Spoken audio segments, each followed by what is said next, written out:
Hi, everybody. So this talk is called Asset Wealth, Adaptation, Diversification, Tropical Fisheries. It's a Tanzanian case study, and it's based off of work that a research project that was part of from summer 2018 to summer 2019 sporadically. Now, the project was headed by this gentleman here, Professor Shankar Swami, who was my master's advisor. And he has kind of done a lot of interesting things around the world. He's probably watching. Hey, bro, I wish I'd done a better picture, but this is the best I could do. And the project was called Solstice Wire, so Solstice West Indian Ocean. And it was a 4-year collaborative project funded by the UK Global Challenges Research Fund. It launched in 2017. I wasn't there for that because I was doing my 3rd year of work. Oddly enough, I wasn't supposed to be on this project, period. Life kind of happened, and it brought together different stakeholders and different people who were interested in marine environment and changing the Western Indian Ocean. Now, just a little housekeeping. That's the source paper. Sarah Taylor, she was at Rhodes University with me. She's a Bayesian statistician. So you'll notice that it's a little stats heavy towards the end. That's because it was done by, that was Taylor's work. She's really good at that. That's the DOI. You can email me. I'll put the paper to you if you'd like to see it. The raw data is also available. That's my email address. Just shoot me a message and you can get access to everything. So the study focused on how fishes with different wealth within different wealth quartiles perceive their ability to diversify livelihoods and how diverse their fishing strategies were, essentially. And we utilized data from a survey conducted in 4 coastal regions in Tanzania. So that was Tanga, Pemba, Zanzibar, and Mafia. The last 3 are all separate islands within Tanzanian archipelago, and then Tanga is situated in the mainland. My job when I was part of this research was to conduct the surveys. They were very lengthy. It took about an hour and a half to 2 hours to conduct each survey, so very labor intensive. And they asked a variety of questions regarding people's access to capital, their social relations, their living situations, etc., etc. Now, we questioned if wealthier fishers have had greater ability to diversify livelihoods. Further, did wealthier fishers have highly diverse fishing portfolios?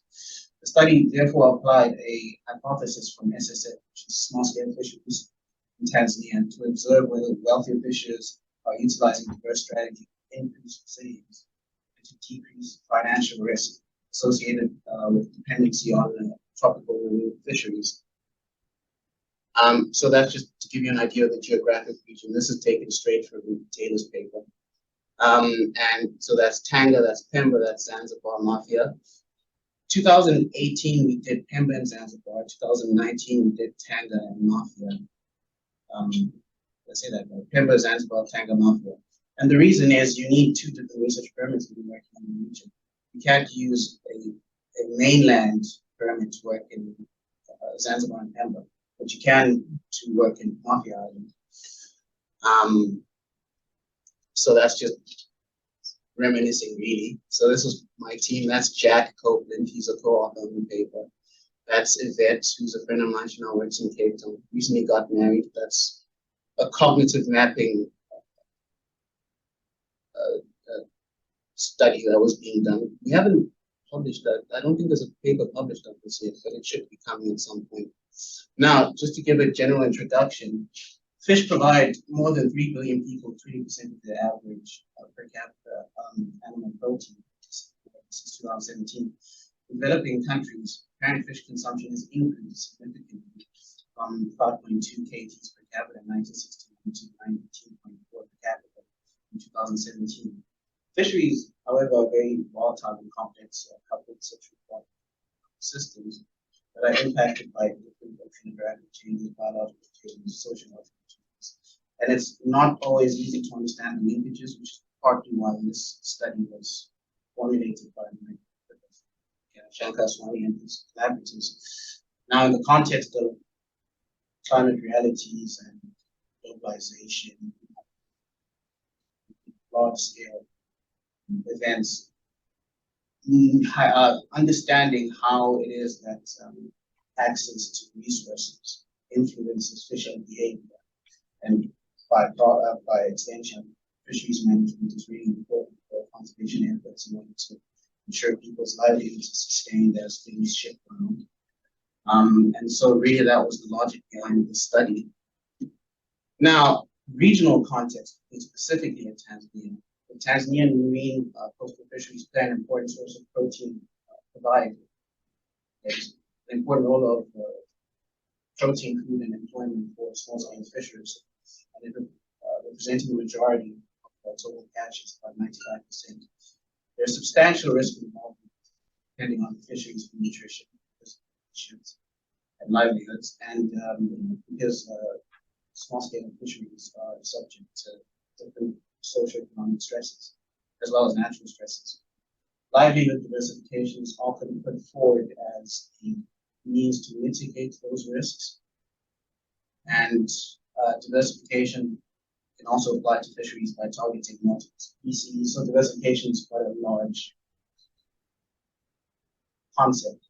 Anything from fishing to species you target, to the region, to where you work in the ocean. Are you closer to the coast? Are you further in? And so it really depends on what you're looking at, because all these different fluctuations all play an important role. Regional context continued. The Tanzanian mainland and the islands have different economic constraints, and that's for a whole host of reasons. Partly, these were two separate countries until 1961, so there are legal issues, legal limitations, the laws don't necessarily translate mainland to the islands. And then there are risks just associated with social and financial stresses I mentioned. Species diversification requires access to multiple gear and large vessels that facilitate access to various habitats in both shallow and deep waters, as I previously mentioned. Majority of fishers turn to agriculture, although this is not consistent with the data. I'll show you the data. Yep. For some areas where okay. Send an extra call. No, you don't tell me, so you need to send this. You ask me nicely. I don't have to do any of this shit. And what I am going to do is take the goddamn car back. Okay. So your presentation is about conflict. Yeah, yes. Thank you, stranger. The majority. So some people go into agriculture, but that also depends on where they. Some people go into small businesses, just buying and selling. Other people pair fishing nets. Yeah, that's a certain skill set required in much of this market. As I previously mentioned, Tanga is in the mainland, and it's in the northern mainland, and it's surrounded by coral reefs, seagrass beds, mangroves, as well as key channels and drop-offs. Fishers in Mafia have restricted access to the eastern shore because there's a marine protected area, so that tends to challenge things. Now, methods. Now, the project assessed the research question using 3 different parts. The first was an asset wealth, basically a way to get at how much the access to wealth that people have. It's different from just from income, from stated income, and we thought that it was a more holistic way of measuring wealth, and that's why that was used. It was done, okay, firstly, it's an inclusive indicator of wealth and gives a broader view of living standards. And secondly, it allows fishing gear to be added, to be factored into the calculus. Secondly, we assess the ability of fishers to diversify their livelihoods by calculating adaptive capacity score based on these responses. And so then we had an adaptive capacity score and also a fisheries connectivity score. And that will be important for reasons I'll get into. And then the third one, the study assessed how diverse specialized fishing portfolios were by assessing the cross-fishery connectivity score based on these surveys that we conducted.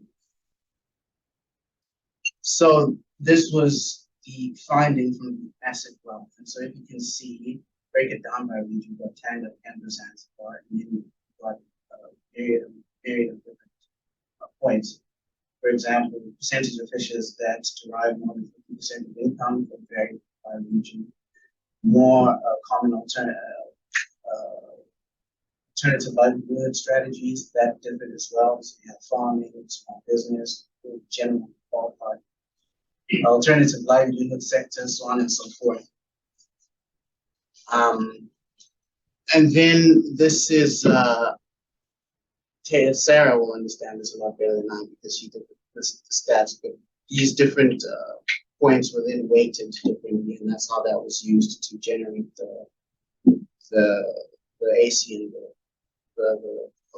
the adaptive capacity and the fisheries connection. And these are the quartiles for the different regions. So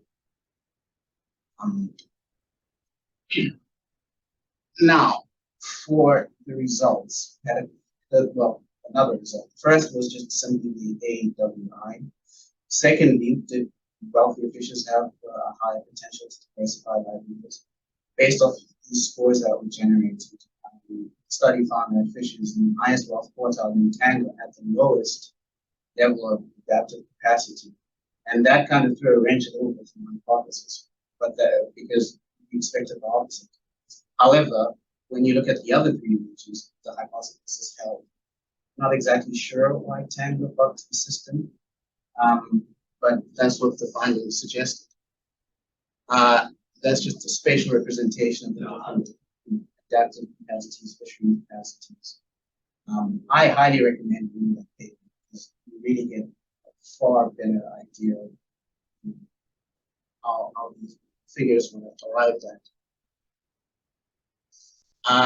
Third, do wealthier fishes have more diverse fishing portfolios? Wealthier fishes have the lowest score in Tango again in terms of fisheries connectivity, and they targeted fewer species with less diverse fishing portfolios. However, in the other regions, they had higher fishery scores, reflecting more diverse portfolios. So it looks like Tango is slightly different there. And interestingly enough, Tango is the only mainland research area we have. So I'm not sure if that plays a factor into anything, but it looks like so that'd be interesting. We should do more in the mainland and see if that carries. I might pitch that idea. Sure. Fishery connectivity at the individual level. So there appears to be a number of fishes, 35% in Canada, who largely are targeted pelagics for commercial purposes, not subsistence purposes. Large group of fishes, but 40% in Africa, only targeted beef species for commercial and subsistence purposes. Small pelagics have a prominent role in fishing strategies and market to Zanzibar. And overall, we found that these species were used for commercial subsistence purposes. More fancy, so this is a radial.